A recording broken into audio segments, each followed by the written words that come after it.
tenido como ejemplo pues a 3 eventos que son bastante relativamente comunes en la práctica. Uno que es la ateromatosis, el segundo que es el aneurisma y el tercero que es la disección. De estos vamos a prestarle especial atención al primero porque es el que tiene más características y más características histológicas, digamos mayor connotación, y es más frecuente que ustedes lo vean en su práctica, sobre todo incluso como médico general. ¿Sí? Los otros dos son más de macro, ¿sí? Pues lo que lo mencionaremos, características generales, pero pues no les vamos a parar tantas cosas, entonces no se me estresen porque nos vamos a demorar en el primero. ¿Listos? Primero, tenemos que aclarar un término que se suele confundir, ¿sí? Y es la arteriosclerosis. Pues cuando hablamos de arteriosclerosis, como tal, no estamos hablando de una enfermedad particular, sino de un conjunto de eventos que conllevan a un mismo efecto. ¿Sí? ¿Cuál es este efecto? La misma palabra nos la está diciendo. Arterio, que es de la arteria, y esclerosis. ¿Qué es la esclerosis?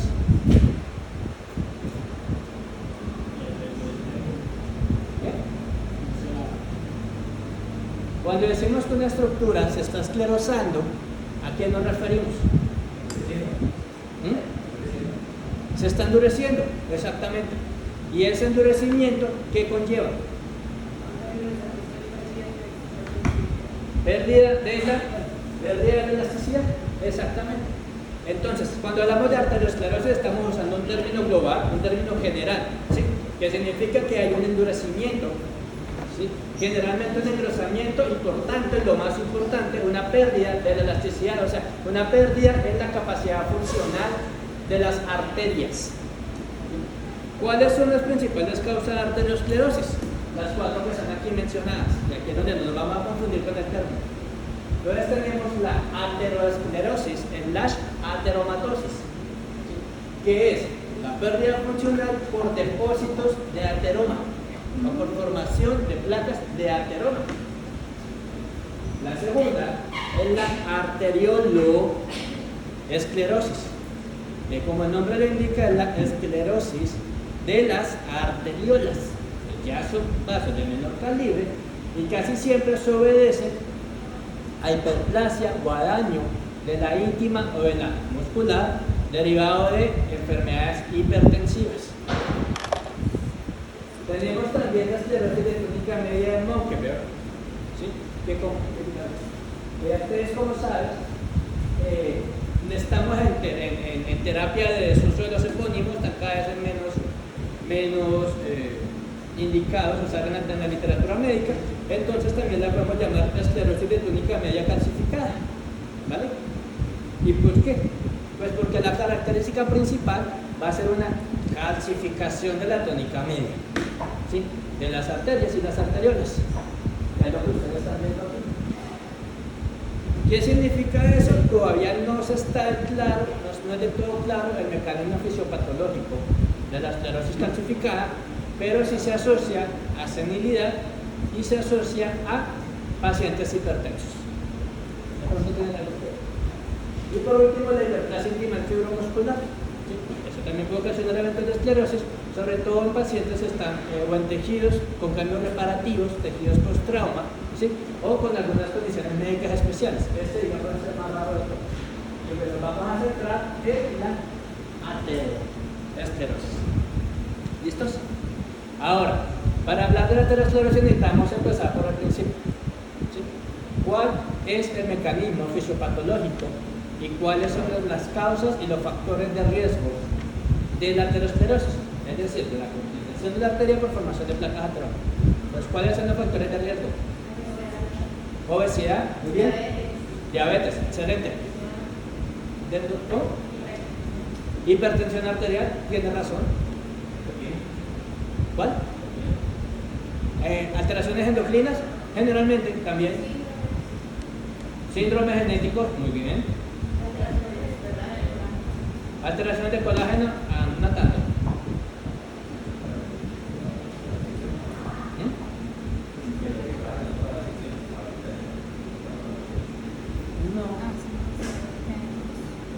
No, pues no lo entiendo bien, pero no.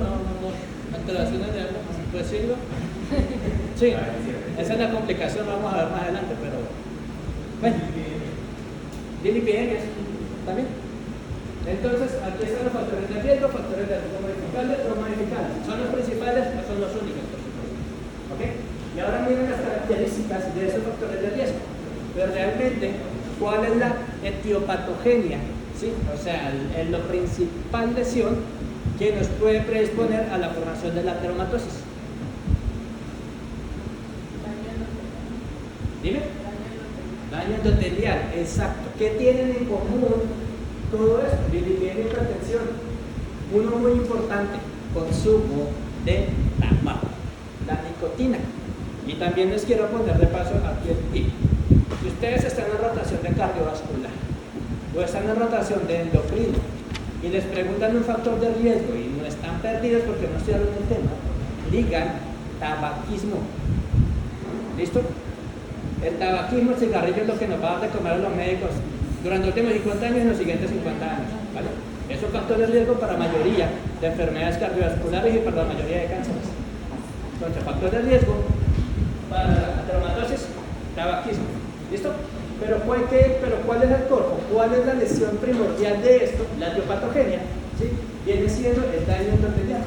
La nicotina, la diabetes, la hipertensión, los trastornos metabólicos, síndrome metabólico, etcétera, etcétera, etcétera, van a concurrir en que todos hacen daño endotelial.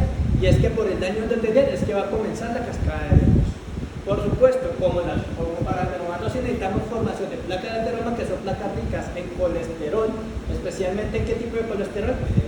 En el LDL, pues también es favorable para la enfermedad que el paciente tenga un incremento sanguíneo del LDL. Entonces, si tiene hiperlipidemia o si tiene obesidad, y los factores de riesgo asociados a ellos, pues también los van a contribuir. ¿Vale? Por supuesto, tenemos los factores no modificables, la edad, entre más tiempo, más exposición, entonces más probabilidades que la tengamos. En cuanto al sexo, se entiende que las mujeres tienen una resistencia contra la aterosclerosis y en general contra los eventos isquémicos coronarios, ¿sí? Contra todo lo que es enfermedad coronaria. Sin embargo, sepan que no es tanto su cromosoma X adicional, sino más bien que reciben una protección hormonal, ¿sí? Que es la protección estrogénica. Entonces, al momento en que la mujer alcanza la menopausia, ¿sí? Esto estadísticamente empieza a adquirir el riesgo que tenemos los hombres.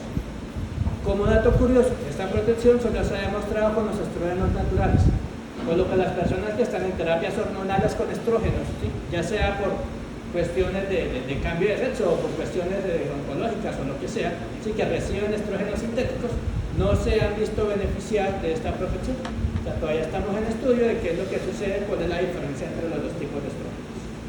Dato curioso.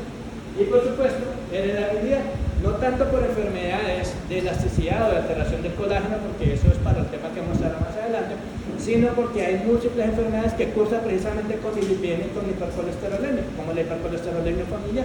¿Sí? Nunca pasen por alto que ustedes ven a ese niño gordito, ¿sí? Que tiene papás gorditos y el abuelo que se murió de un infarto, pues pedirle al menos niveles de colesterol, porque pueden haber niños que tengan hipercolesterolemia y lipidemia. O en los pacientes que ustedes vean que los niveles de colesterol están por encima de 1000 o por encima incluso de la gráfica, pues piensen en una posible enfermedad hereditaria. Listo. ¿Cómo nace, crece y se muere la placa de ateroma? Entonces, vamos a arrancar de la lesión básica, daño endotelial. Entonces tenemos una enfermedad de base o una condición de base, llámese tabaquismo, llámese diabetes, llámese hipertensión, ¿sí? Llámese un exceso de radicales libres, lo que sea, va a ocasionar que las células endoteliales se sientan lastimadas. ¿Sí? Aquí no necesitamos una ruptura, no necesitamos nada de eso, simplemente un evento estresante. Entonces, al estresarse una célula, va a empezar a liberar citoquinas, ¿sí? Va a empezar a liberar, digamos, elementos proinflamatorios para que le ayuden a controlar ese estrés. Y en este caso, ¿qué tipo de células se va a reclutar? Básicamente dos. Uno, los macrófagos, y dos, las plaquetas. Siempre que haya daño endotelial, va a haber o se va a involucrar las plaquetas porque se entiende, ¿sí? O el cuerpo que entiende que si el endotelio grita, hay posibilidad que se muera la célula y por tanto se van a empezar a formar boquetes dentro de la arteria y por eso que llegará a sangrar. Entonces las plaquetas van a recurrir. ¿ok? Pero pues vamos a tener aquí los macrófagos. Necesitamos hacer una distinción de términos importante. ¿Cuál es la diferencia entre monocito, macrófago e histiocito?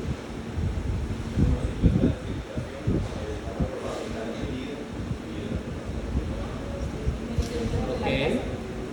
Dime. Monocito, macrófago, histiocito. Dime. El histocito no es el mismo histocito espumoso que llega con la grasa. Las células espumosas es el mismo. Listo. Entonces, entre monocito y macrófago, la diferencia es de nombre. Son la misma célula, solo que si está en la sangre se llama monocito, si está en un tejido se llama macrófago. ¿Listo? Y la diferencia entre macrófago y histiocito es que cuando la célula apenas está llegando, pues se llama macrófago. Y cuando ya ha comido algo, en este caso vamos a hablar que comió colesterol, ya ahí se llama histiocito. ¿Sí? También, los macrófagos en tejidos específicos pueden recibir nombres específicos. Si es en el hígado, se llama célula de Kupffer, si es en el pulmón, se llama célula del polvo. Si estamos en endotelio, en baja, lo podemos llamar histiocito espumoso o una célula espumosa. Pero sepan que la diferencia es únicamente de nombre, es terminología para nosotros ubicarnos mejor histológicamente. ¿Vale? Voy a usar indistintivamente los términos. ¿Listo? Entonces tenemos la respuesta al daño. ¿Vale? Va a llegar el monocito, ¿sí? Y el macrófago va a buscar qué es lo que está haciendo que se nos estrese ese endotelio. Va a empezar a buscar responsables. Pero aquí no hay ningún daño estructural. ¿Sí? El daño es un daño proinflamatorio por una enfermedad sistémica. Entonces, ¿qué sucede también? Que vamos a tener de manera coincidental otro elemento para el cual no está preparado el macrófago, que viene siendo el colesterol. ¿Sí? Tenemos en esta gráfica, ¿sí? Miren cómo ante situaciones de estrés, primero va a haber reclutamiento de macrófagos, pero también se va a facilitar la absorción o la acumulación de LDL oxidante dentro de la pared del vaso. El macrófago, como está buscando alguna gente extraña para matar, pues va a ver el LDL y va a decir, bueno, seguramente esto es lo que me está ocasionando que me hayan llamado para aquí, pues yo no voy a perder la venida. Entonces él va a fagocitar los cristales del LDL. ¿Listo? El macrófago va a empezar a comerse o a intentar comerse el colesterol. Pero pues el macrófago está hecho para matar bacterias, está hecho para presentar antígenos, no está hecho para comer cristales de colesterol. Por tanto, no tiene mecanismo, digamos, de digestión ni mecanismos metabólicos para seguir con eso. Entonces, o una de dos, o se queda con ese cristal indefinidamente, ¿sí? O empieza a activar otras vías proinflamatorias. Pues ya aquí tenemos que la interleuquina 18, que la interleuquina 9 beta, que la señalización de factores de gamma beta, etc. ¿Sí? Y va a entrar en un estado de apoptosis para liberar todavía más evento inflamatorio. Es decir, ¿cuál es el pensar del macrófago? Ya que yo no pude, pues vamos a llamar al ejército, a ver si el ejército entre todos sí pueden acabar con todo este colesterol. Y tampoco va a poder, y el colesterol va a seguir ahí porque no se puede digerir. ¿Sí? La única manera de liberarnos de este colesterol sería aumentando el nivel de HDL para que se lo lleve. ¿Vale? Pero pues eso no suele suceder. Entonces, vamos a encontrarnos en una cascada, en un círculo vicioso de una respuesta inflamatoria, ¿sí? Con un componente exógeno, patogénico, que nos va a incrementar la respuesta inflamatoria y vamos a llegar al mismo punto. Y ahí se empieza a acumular. Entonces vamos a empezar a ver una lesión en la que tenemos el colesterol que no se pudo digerir, los macrófagos que lo están digiriendo y además células muertas de los macrófagos que entraron en apoptosis. Esas células muertas, acuérdense, lo llamamos el debris celular. ¿Listos? Y eso va a hacer que nuestro humolito de colesterol ya se empiece a formar como tal una lesión vascular, una lesión dentro de la capa muscular. Cuando las lesiones se cronifican, ¿qué le sucede? Pensemos en una lesión inflamatoria. ¿Sí? Si tú te cortas, ¿sí? Y es una lesión superficial, pues seguramente el tejido se regenera sin problema. Pero si se corta varias veces en un lado o se hace un corte muy profundo, un corte muy ancho, pues ¿qué le va a pasar al tejido? Empieza a cicatrizar, empieza a fibrosar. ¿Listo? O cuando la lesión no se puede contener con la respuesta inflamatoria, el cuerpo ¿qué tiene que hacer o qué intenta hacer? Limitarla. ¿Vale? ¿Cómo lo hace? Con tejido de cicatrización, con tejido fibroso. Entonces, a medida que esta placa enteromatosa, que siempre son lesiones crónicas, ya se empieza, digamos, a madurar, digamos, de este término, ¿sí? Entonces, la lesión va a intentar limitarse mediante proliferación de células de tejido conectivo, específicamente fibroblastos, fibrocitos, y por supuesto podemos tener músculo liso también. ¿Okay? Y ya cuando tenemos eso, es que ya hablamos como tal de una placa de ateroma. Macroscópicamente, ya eso ustedes lo que ven con Ernesto, entonces que se gradifica, se grado 1, grado 3, yendo como principal ejemplo la aorta. Sin embargo, digamos que a nivel asistencial, más que mirar la ateromatosis en la aorta, nos interesa ver otros vasos que es un poquito más frecuente que se nos compliquen, sobre todo las coronarias y los pequeños vasos que llegan de irrigación al sistema nervioso central. Estas coronarias, cuando se nos ateromatosa, miren, normalmente la luz sí tiene que ser una luz amplia, pues para la irrigación del corazón, ustedes saben que el corazón necesita un tipo de sangre, ¿sí? Pero llegamos a tener toda esta formación de placa de colesterol y pues miren cómo la luz empieza a ocluir desde el punto de vista macroscópico. ¿Cómo evoluciona, ahora sí, histológicamente, esta lesión? Entonces, ¿cómo se llama la lesión inicial de la ateromatosis? ¿La qué? La estría lipídica. Muy bien. Entonces, histológicamente, ¿cómo se ve? Ya ustedes en la macro ya ustedes vieron, es como un pedacito de quesito, como un pedacito de amarillito ahí, como mantequillita en la íntima de la aorta. Histológicamente. Entonces, no vemos todavía una lesión como tal estructurada, sino vamos a ver ese cúmulo de estas células. Miren que está a nivel sublingual. ¿Qué células son estas?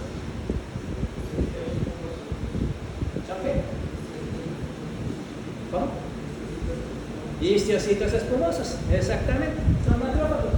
Se llaman espumosos porque miren que pareciera que tuvieran espumita. ¿Qué hace que adquieran esa forma?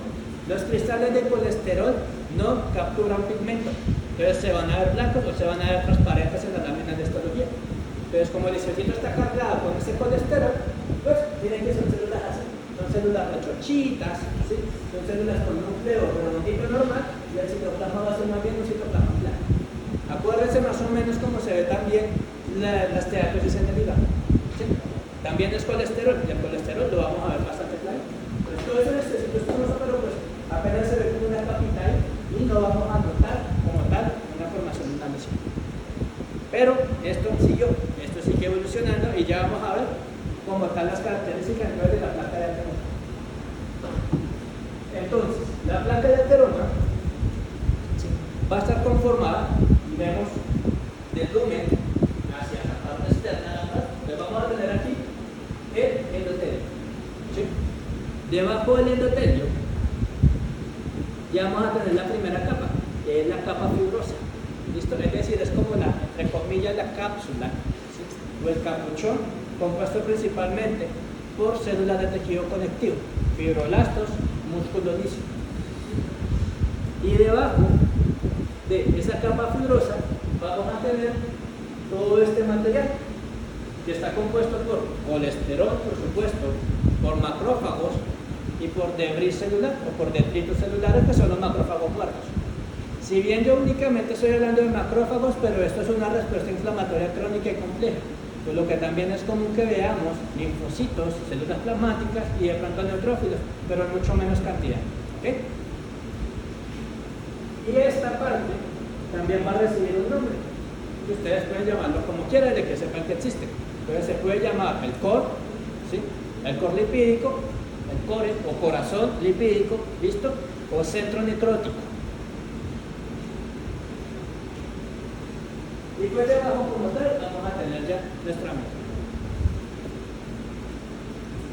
En la vida real, entonces ¿cómo se ve la placa? Pues vamos a tener la noción. Entonces vamos a tener, aquí está la luz, ¿sí? El endotelio, esto que ustedes están viendo aquí. Debajo vamos a tener el capuchón fibroso, ¿listo? O la cápsula fibrosa, si le quieren poner, que se ve todo esto que ustedes ven ahí como rosadito, pues precisamente porque está compuesto por fibroblastos y por músculo. Y debajo tenemos ya como tal el corazón, ¿ok? O el centro necrótico. Como esto va a estar compuesto principalmente por colesterol y el colesterol no capta tinción, entonces se va a ver blanco, ¿vale? Pero también vamos a ver núcleos de células y podemos ver, digamos, componentes un poquito más celulares. Miren aquí mejores ejemplos de las células espumosas. ¿Sí? Por eso se llaman espumosas. El citoplasma parece como espumita, parece como burbujitas. Y ese es simplemente es el nombre que se le da a este osito en la arteria. Entonces, si ustedes cuando me les preguntan y dicen que es este osito, pues no está mal tampoco, no pasa nada. Da igual. ¿Ok? Y ahora, los cristales de colesterol. Pues los llamamos cristales porque realmente son cristales y se ven como cristales. ¿Listo? Pues son todas esas estructuras que ustedes ven aquí que son como poligonales, que incluso tienen como sus piquitos hacia el lado y lado. Siempre que vemos nosotros elementos aquí, así sea en una placa o en cualquier otro lado del cuerpo, pues ya que uno sabe que están siendo cristales. Y por la forma, tamaño que no reflejan, pues ya no dicen que son de colesterol. ¿Ok? Digamos que esos son los componentes celulares importantes. Miramos acá otro ejemplo. Tenemos el endotelio.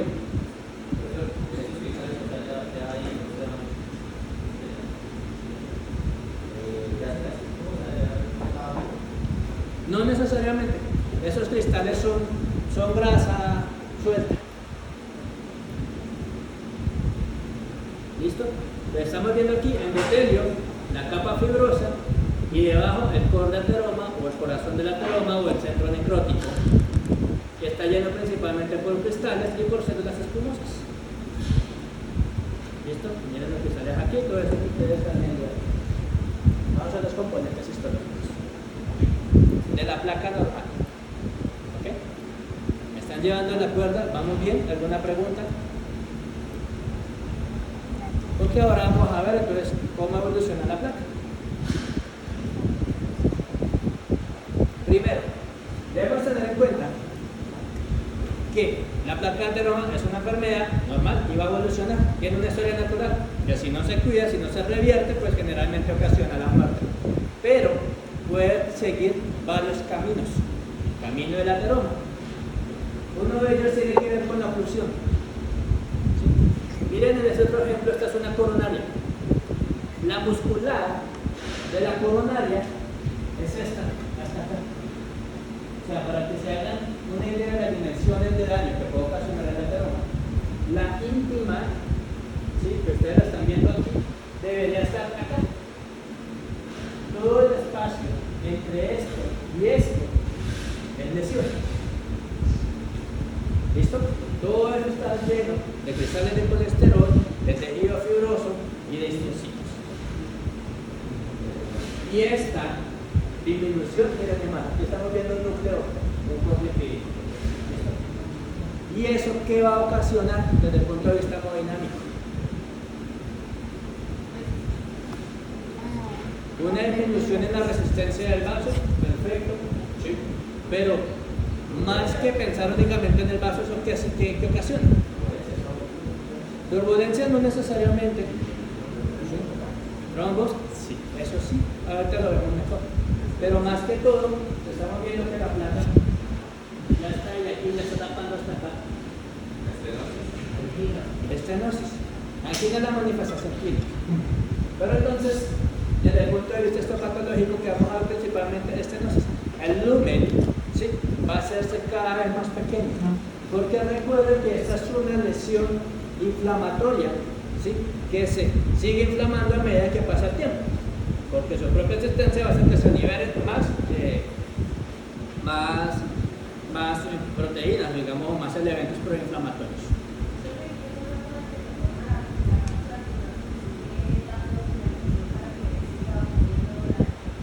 Claro. Exacto. Se supone que la cápsula fibrosa es para contener, pero como todavía vamos a tener un centro inflamado ahí, va a seguir creciendo. Solo que seguramente con cápsula fibrosa no va a crecer tan rápido.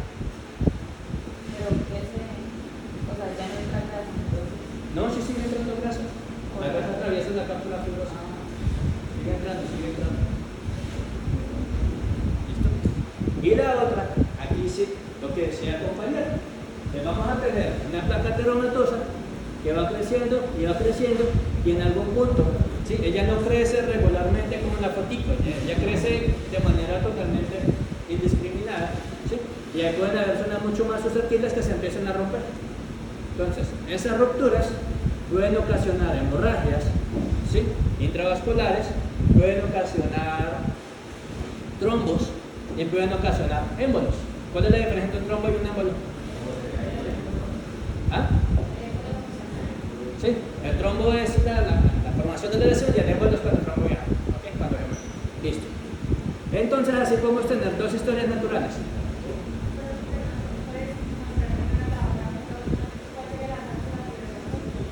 Acá, de aquí hasta acá. Este es el centro lipídico y esta es la cápsula fibrosa. Bien. Si bien la cápsula fibrosa, digamos que el patrón general nos dicen que tiene que ser delgada, pero recuerden que eso está respondiendo a un evento inflamatorio crónico y persistente. Por tanto, el hecho que aparezca cápsula fibrosa no va a desaparecer en daño endotelial ni en la acumulación de lípidos. Entonces, va a seguir, va a hacer que la fibrosis se empiece a expandir, ¿okay? Y se empieza a hacer mucho más ancha. Siendo así, entonces podemos tener unas placas que sean más ricas en colesterol, que llamamos placas vulnerables, ¿sí? O inestables, y unas placas que sean más ricos en tejido fibroso, que son las llamadas placas estables. Y entre estas podemos tener los dos mecanismos de complicación. Entonces, cuando la placa está hecha principalmente por colesterol, que como le diga el compañero, el colesterol es blandito, se suelta, ¿sí? no tiene ningún tipo de estabilidad, pues es mucho más fácil que se empiece a romper. Entonces, las placas que son ricas en colesterol, las placas vulnerables, pues ellas van a tender a hacer ruptura de placa. Y esa ruptura de placa nos puede ocasionar tromboembolismo, que si estamos en una coronaria, pues ahí mismo no se va a tapar, pero más adelante ese trombito sí nos puede llegar a tapar y puede ocasionar un infarto.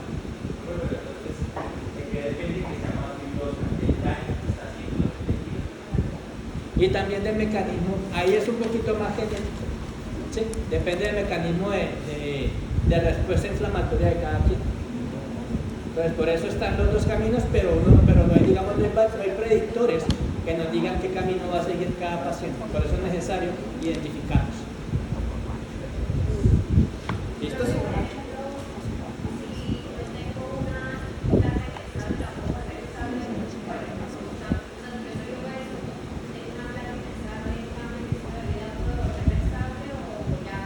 El hecho que se llame estable no significa que sea mejor, ¿sí? Y eso es lo que les voy a mencionar acá, ¿sí? ¿Por qué? Porque la placa inestable, vale, se puede romper, ¿sí? Y miren que nos puede ocasionar una muerte súbita cardíaca por un tromboembolismo coronario. Pero la placa estable no es que sea más buena, ¿sí? ¿Por qué? Porque la placa estable significa que es mucho más firme, pero al ser una lesión progresiva va a seguir creciendo, y sigue creciendo, y sigue creciendo, ¿sí? ¿Y qué le pasa a la luz del vaso? Cada vez va a ser más chica, ¿sí? Cuando supera el 75% del lumen de la luz, eso es lo que se considera como una estenosis crítica. Y una estenosis crítica es una causa directa de muerte súbita también. Entonces, ambos caminos nos llevan a que el paciente se muera si no tomamos las medidas necesarias. Allá vamos. ¿Listos? Entonces, en ambos, ya sea por estenosis crítica o por un tromboembolismo, pues vamos a llegar a la muerte súbita cardíaca. Y esa es la principal complicación de la ateromatosis y por eso es que tenemos que detectarla. ¿Okay?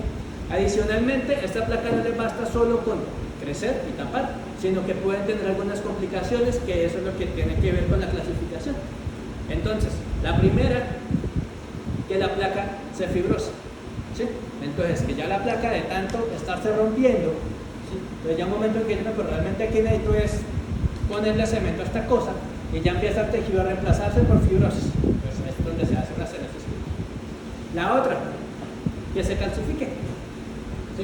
Entonces, aquí sí, cuando empezamos a ver depósitos de calcio, pues la pared se va a hacer mucho más rígida, ¿sí? Y va a ser mucho más esclerótica, menor capacidad de sensibilidad y de respuesta a los estímulos hormonales. ¿Ok? Y pues también esto va a hacer que se perpetúe la respuesta inflamatoria y ya por sí se considera la calcificación como una complicación como tal de la placa. pierde resistencia. Ah, no, perdón, gana resistencia, no va a responder a las hormonas. ¿Okay? Porque no tiene biomecánicamente con qué hacerlo. ¿Señor? No necesariamente. Lo que hace que sea más fácil o menos fácil que se rompa es la cantidad de lípido y la cantidad de tejido fibroso. La calcificación lo que hace es que se vuelva más rígido. Listo. Y así tenemos esta clasificación. Entonces, esta, no vayan ustedes a gastar neuronas aprendiéndosela, porque en la vida real, si la necesita, pues usted la va a buscar en el celular rápidamente, pero sí necesito que sepa que existen. ¿Ok? En cardiología se usa, patología la usamos, en eventos cardiovasculares, para eventos cardiovasculares. Entonces, esta clasificación que basada en la AJA, nos dice que las placas de ateroma se puede clasificar en 8 tipos. De la 1 a la 3 son las lesiones iniciales, las lesiones precursoras. Lo que interesa es saber que las lesiones 1 a 3 se consideran lesiones reversibles. ¿Sí? Ahí no tenemos la esquema lipídica y algunas características iniciales, que si el paciente controla su estilo de vida o su factor de riesgo, en teoría la lesión puede regresar. ¿Ok? En la 4 ya tenemos la formación de la ateromita como tal, la lesión que vimos ahorita. ¿Sí? Ya tenemos nuestro centro lipídico, tenemos nuestra capita delgada, pero sigue siendo una lesión entre comillas inocua. Sin embargo, como ya tenemos una capsulita, una pseudocápsula, ¿sí? o un papuchito en fibroso, pues sabe que la fibrosis no va a regresar como tal. Entonces ya esa lesión se considera irreversible. ¿Sí? Pero ¿de qué nos sirve saber de ahí en adelante? Pues porque el hecho de que sea irreversible no significa que vamos a dejarla entonces a sus andanzas, porque puede seguir creciendo y puede volver a una 5 a una 8, que son las complicaciones o las placas complicadas. ¿Vale? En la 5 es cuando ya el capuchón se nos volvió como fibromuscular. No le vamos a parar tantas bolas. Pero en la 6, ¿sí? Ya estamos teniendo hallazgos de ruptura. Eso es lo que nos dice básicamente. Entonces, cambios por trombosis, cambios por hemorragia, ¿sí? O cambios por defectos, ya son placas tipo 6. La otra son las placas calcificadas, lo que les dije, la calcificación es una complicación. Y la última, que ya son esas placas fibrosadas, cicatrizadas, que nos van a ocasionar eventos de estenosis crítica. ¿Listo? Entonces, esa clasificación significa básicamente por la vía en la que se puede complicar el paciente. Y ahora, ¿cómo se ven estas placas complicadas? Entonces, vamos a ponerles aquí un ejemplo, que incluso hasta tienen los cuadros. Primero, ¿qué pasa con la luz de este vaso? ¿Ah? Prácticamente no tiene, ¿sí? O sea, la luz le queda esto, miren, la muscular es esta, todo el resto está tapado. ¿Sí? Pues tiene una placa de ateroma, por supuesto. Miren todo el montón de cristales de colesterol de la placa de ateroma. Pero asimismo, esta placa le pasó algo. ¿Sí? Estamos en placas complicadas. ¿Es que otra cosa estamos viendo acá? ¿Ah? Un trombo. Exactamente. Pues ya estamos viendo el trombo. Que yo diga que esta placa se rompió, probablemente no. ¿Sí? ¿Por qué? Porque cuando una placa se rompe, igual eso es neotejido, igual tiene vascularización. Entonces cuando se rompe la placa, va a sangrar. Y aquí no estamos viendo estigmas de sangrar. Entonces lo más probable es que este trombo venga de arriba, ¿sí? De circulación sistémica o de una placa de ateroma más alta. ¿Sí? Y al llegar aquí, como el vaso ya está de por sí ocluido, ¿sí? La luz disminuida por la placa que se nos está formando, pues el trombo no tuvo que ser muy grande para tapar lo que quedaba de luz.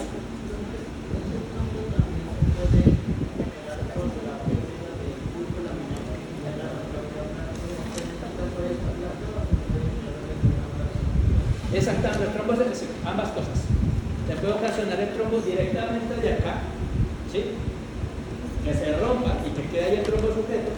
Y este que es lo más probable, porque no estoy viendo por nada, es que venga de una placa de arriba, venía el émbolo viajando, y como esta placa ya, como esta arteria tenía la roma chiquitica, por esta placa ateromatosa, pues lo que hizo fue que terminó de taparla.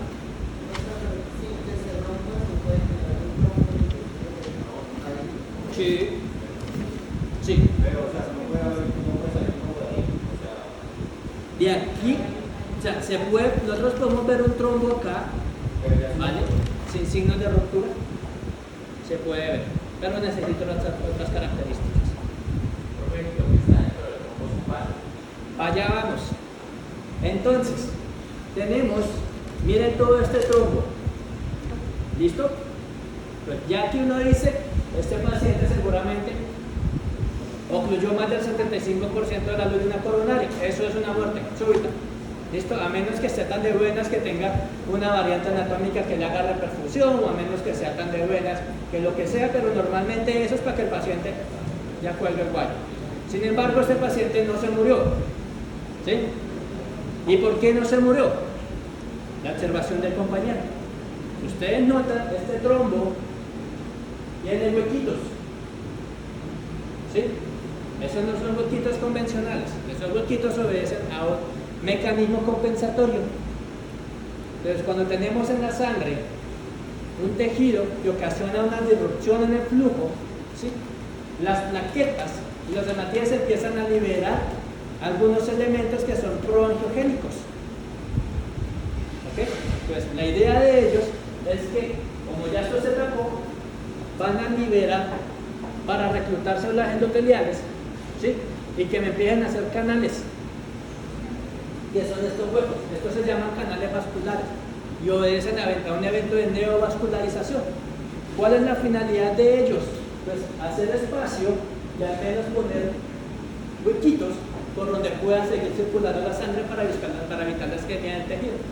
Mucha gente, más de la que uno quisiera, se ha salvado por ese mecanismo, ¿listo? Por una recanalización del trombo.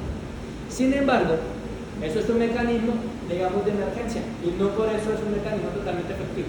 O sea, estos huequitos no se comparan con toda esta luz que se perdió. ¿Sí? Entonces, igual, en un evento de estrés o incremento de demanda, pues igual el paciente se nos puede llegar a infartar. ¿Okay? Entonces, el diagnóstico acá viene siendo una placa ateromatosa complicada con un trombo recanalizado. ¿Ok? La recanalización significa cronicidad. Esta placa, ¿qué le estamos viendo?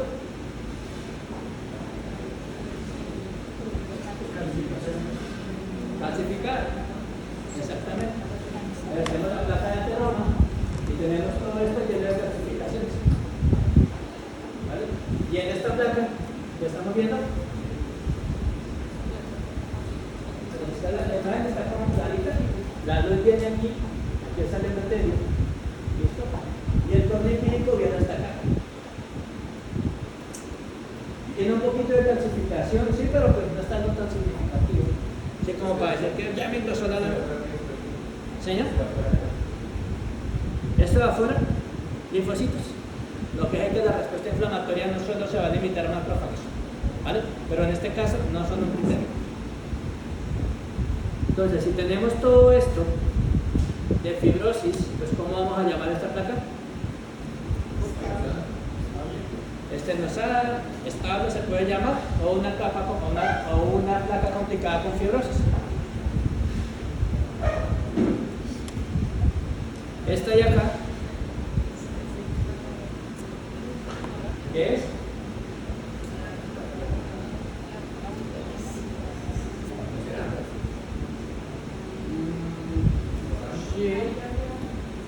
Sí, llama la atención, viene que estaba prácticamente tapando y estamos viendo aquí la hemorragia.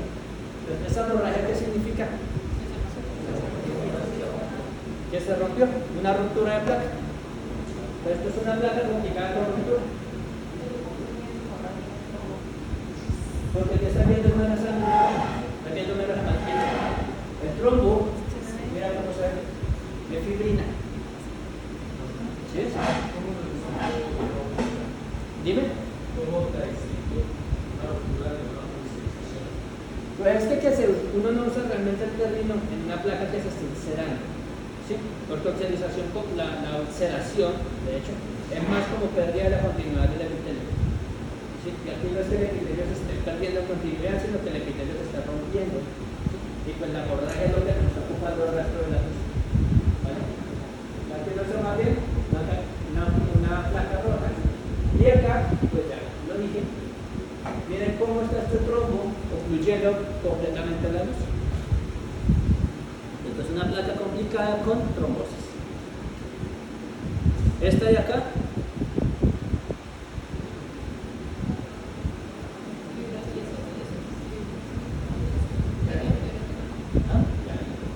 hialina. Vamos a hablar, no ha dicho la palabra hialina en toda la clase. No es lo mismo con hemorragia. No tiene hemorragia. No, más que hemorragia, estoy viendo más con tomofibrina. También.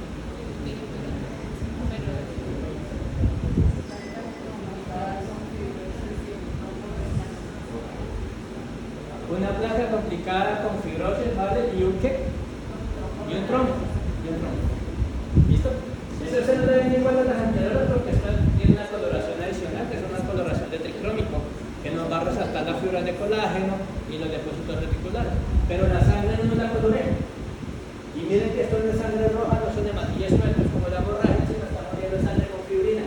Estos rosaditos que ustedes están viendo ahí. Entonces, esto es prácticamente lo mismo que esta. ¿Sí? Esto es una placa complicada con un trombo. ¿Quién es el trombo? ¿Y esta?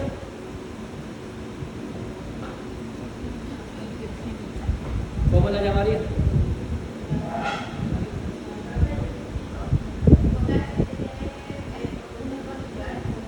Dime.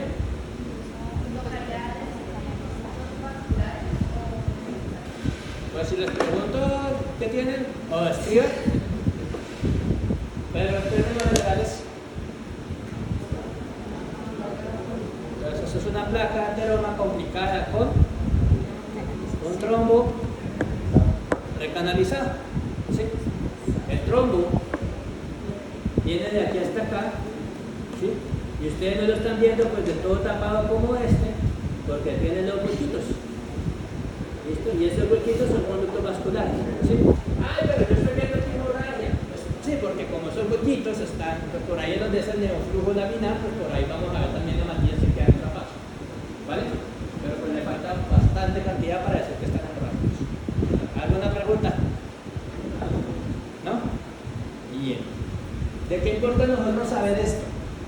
Esto es lo que importa que desde el punto de vista histopatológico podamos identificar si la placa está complicada o no complicada, si está prominentemente fibrosa o prominentemente grasa. ¿Sí? Pues porque tiene implicación de diagnóstico y manejo. Veamos aquí, por ejemplo, miren en radiología.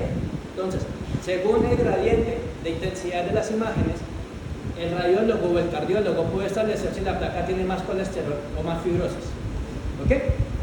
Estas placas van a tender a crecer. Sí, y van a tender a estenosar. Como aquí estamos viendo aquí en las carótidas, ¿sí ven? Las dos.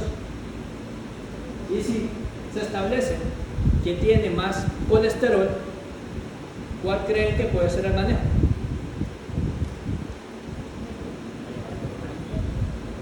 ¿Dígame? Si pasamos un stent, ¿qué podemos hacer? La fragmentamos y podríamos ocasionar de pronto trombo más adelante, porque es una placa que es muy vulnerable. Entonces, ¿cuál viene a ser el manejo ahí? Cambio de estilo de vida ahí, de pronto aquí ya están tapando mucho, pues metámosle medicamentos. ¿Sí? Si como esto está compuesto principalmente por colesterol, pues controlemos el colesterol, bajemos el LDL, subamos HDL, metamos el antioxidante, lo que quieran meterle. Y esas placas, si bien no van a desaparecer, pero sí pueden regresar, o al menos evitamos que sigan progresando. Pero si por otro lado se establece que no están llenas de colesterol, sino ya están fibrosadas o están haciendo una oclusión crítica, ¿sí? Como este caso de una coronaria, en la que si el paciente no se le muere hoy, sale y cruzando la calle se puede morir porque es una bomba de tiempo, pues ahí sí, por mucho atorvastatina que yo le meta al paciente, si ya eso es estenoso y si ya eso es fibroso, pues no van a resolver. Entonces ahí tenemos que usar el stent. Pero lo que se hace es que se mete una especie de malla, un túnel que se mete dentro de la arteria, ¿vale? Y se expande por dentro. Entonces eso va a garantizar la permeabilidad y la dirección del flujo para garantizar igual la vascularización arterial. Hipotéticamente, exactamente. En la práctica verán que hay muchos más escenarios. Aquí ponemos un ejemplo general. ¿Listos? También esto es muy importante porque no solo las placas histológicas no todas son de cadáveres, no todas son de pacientes de autopsia, sino también la vemos mucho de pacientes post-trasplantados.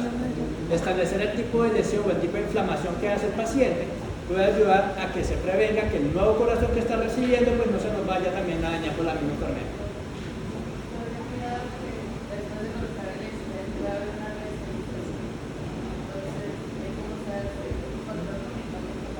¿Una qué, verdad? Que el mismo se tape. Ahora la mayoría están bien medicados. Ellos mismos empiezan a votar como antiplaquetarios, ¿sí? Ya antiinflamatorios. Pero ya son los de alta cantidad. ¿Listos con ateromatosis? Entonces ahora vamos con aneurisma.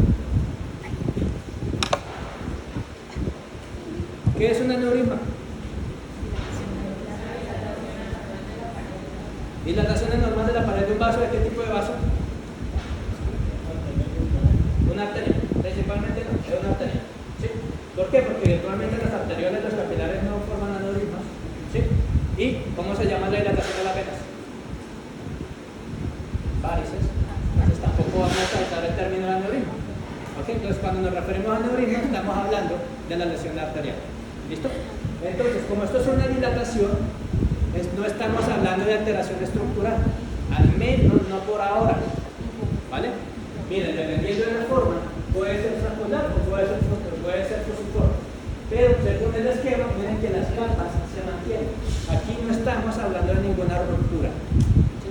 Hay una lesión llamada un diagnóstico diferencial, que es el falso aneurisma, que consiste en que se rompe y se forma un hematoma, y pues si lo vemos de afuera, se puede pensar que es un aneurisma. ¿Okay? Pero el aneurisma verdadero debe tener la integridad de sus capas. ¿Cuál es la historia natural del aneurisma? El aneurisma nace, el aneurisma crece, el aneurisma se rompe y el aneurisma se muere, pues el paciente se muere. ¿Sí? Excepto que se diagnostique a tiempo o se trata a tiempo. Así que casi siempre se colocan stents y terapias de reperfusión y con eso se puede salvar la vida del paciente. Dentro del proceso fisiopatológico del aneurisma, ¿sí? ¿Cuál es la lesión principal? O sea, ¿cuál es la etiopatogenia del aneurisma? ¿Cuál? La aterosclerosis es una enfermedad altamente asociada. ¿Listo? Pero usted puede tener aneurisma sin aterosclerosis. La hipertensión arterial, si tienes hipertensión es más probable que tengan aneurismas, claro. Pero no todos los pacientes hipertensos hacen aneurisma.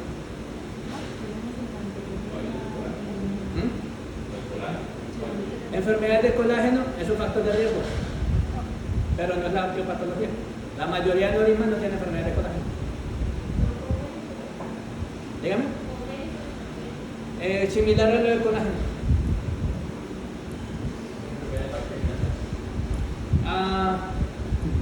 No tanto. Entonces, ¿cuál es la etiopatogenia del aneurisma? ¿Qué es esa condición que se necesita para que se nos forme un aneurisma? Esa es la característica histológica. Más o menos. No, es un factor de riesgo. Es una sola palabra que empieza por T. No, trombona. Sí, rara vez los trombos los vamos a ver en la aorta, que es donde se remueve la mayoría de los líneas. ¿Ah? Cortés y turbulencia. ¿Listo? Esa es la causa principal. ¿Vale? ¿Por qué? La sangre tiene que seguir un flujo laminar, ¿sí? Como en una autopista. Si usted tiene hipertensión arterial, pero el flujo sigue laminar, pues la sangre va a irse más rápido, pero va a seguir echando para adelante. Si su merced tiene una enfermedad de colágeno, las paredes son más delgaditas, igual la sangre va a seguir yendo. Pero si tenemos una condición que nos altera el flujo laminar de la sangre, llámese placas de ateroma, que es lo más común, cualquier cosa que nos ocluyan acá, ¿sí? Llámese un trombo micótico, no tanto bacteriano, micótico, ¿sí? Que ocasiona una bola, pues eso va a hacer que la sangre empiece a pegar y a chocar contra la pared. Si a eso le sumamos que el paciente es hipertenso, la sangre va a chocar más duro. Y ese constante golpeteo, golpeteo, golpeteo es lo que va a empezar a dilatar la pared. Ahí tenemos el aneurisma, ¿vale?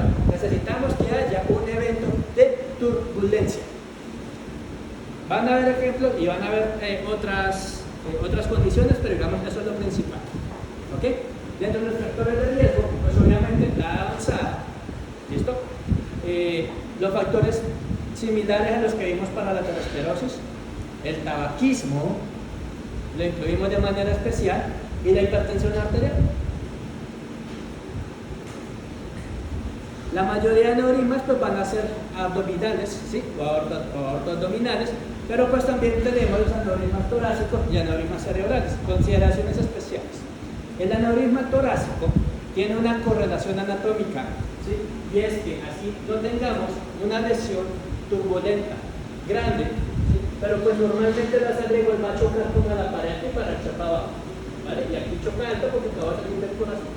Entonces, si tenemos alteraciones estructurales, generalmente congénitas, ¿sí? Como el síndrome de Marfan o como el síndrome de Loeys, esta pared con esa función normal igual se puede empezar a dilatar y ahí podemos tener otro tipo de aneurisma, ¿vale? Y a nivel cerebral cobra en especial importancia la predisposición genética, es decir, si hay antecedentes de aneurismas cerebrales en la familia, es importante o sería bueno hacerse estudios previos antes de presentar síntomas. Y también el traumatismo y la presencia de malformaciones arteriovenosas por la alteración en el flujo laminar de sangre, ¿ok? Pueden facilitar también que se nos dilaten algunas de las arterias. Y por supuesto tabaquismo. ¿Cómo lo vamos a ver histológicamente? Entonces, en la macro ustedes van a ver simplemente que es una dilatación. Esa dilatación va a conllevar o va a relacionarse pues con un adelgazamiento, obviamente, de la pared. No se va a formar nuevo tejido ahí, simplemente el que ya está hay que cubrir más área, por tanto, se nos va a hacer más delgadito. Pues ustedes alcanzan a mirar, en el tejido normal tienen una pared, un grosor, esto es ya agresivo, y el aneurisma lo que va a hacer es las mismas capas, pero más delgadas. Eso es lo que realmente histológicamente no vamos a ver muchas cosas. ¿Ok? Sin embargo, ¿qué sucede? Como tenemos estas capas más delgadas, ¿sí? También van a tener menos capacidad de distensibilidad, ¿sí? Y al pasar mucho tiempo es posible que ellos empiecen incluso a perder la capacidad de mantener la forma. Es similar a cuando ustedes tienen una liga, ¿sí? Y al principio la liga redondita, bonita, chiquita, ustedes vean todo el tiempo hacerles así, ustedes imaginen que es la tensión arterial haciéndole así. Pues claro, las capas se van a elongar, se van a adelgazar y la estructura puede empezar a perder la forma, lo que la va haciendo menos funcional y más susceptible a romperse y a morirse. ¿Alguna pregunta? Listo. Y por último, pero no menos importante, la disección aórtica. Entonces, con esto necesitamos tener claro qué es una disección. ¿Un qué? ¿Un corte? No, un corte lo llamaremos ruptura. O corte. O solución de continuidad. Ya no terminó que leamos. ¿Ok? Un desgarro, los desgarros son lesiones que tienden a ser muy irregulares. Y esto es generalmente por efecto mecánico.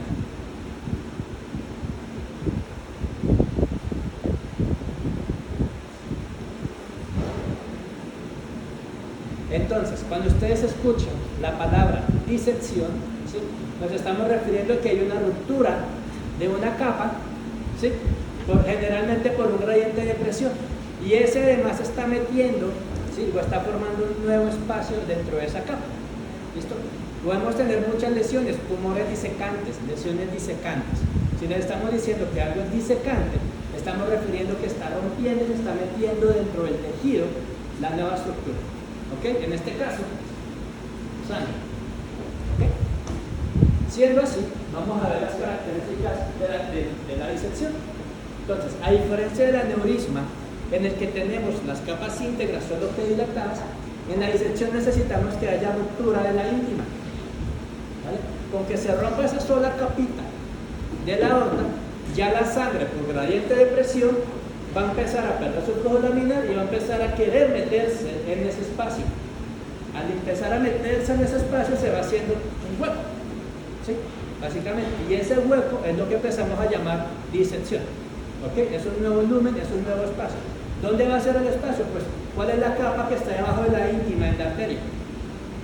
La muscular, exactamente. Entonces, va a disecar la muscular o la capa media, ¿vale?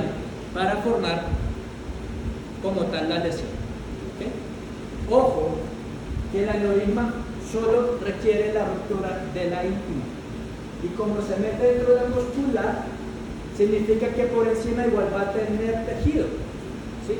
¿Qué tejido va a ser? Principalmente pues el resto de la muscular y la adventicia. Eso es lo que va a proteger y lo que hace que muchas veces estas lesiones crezcan y el paciente siga vivo. Porque una aneurisma pues en la aorta, una ruptura de este nivel, pues saben que la expectativa de vida no es muy alta que digamos. Y esa es la principal complicación, que la cantidad de sangre y la presión ya supera la resistencia de la capa externa y pues finalmente se va a romper. Y al romperse, pues ya, hasta ahí llegó. Entonces miramos aquí el matachito, si tenemos ruptura de la íntima, se llena de sangre, ¿ok? Pero va a estar cubierta por la adventicia.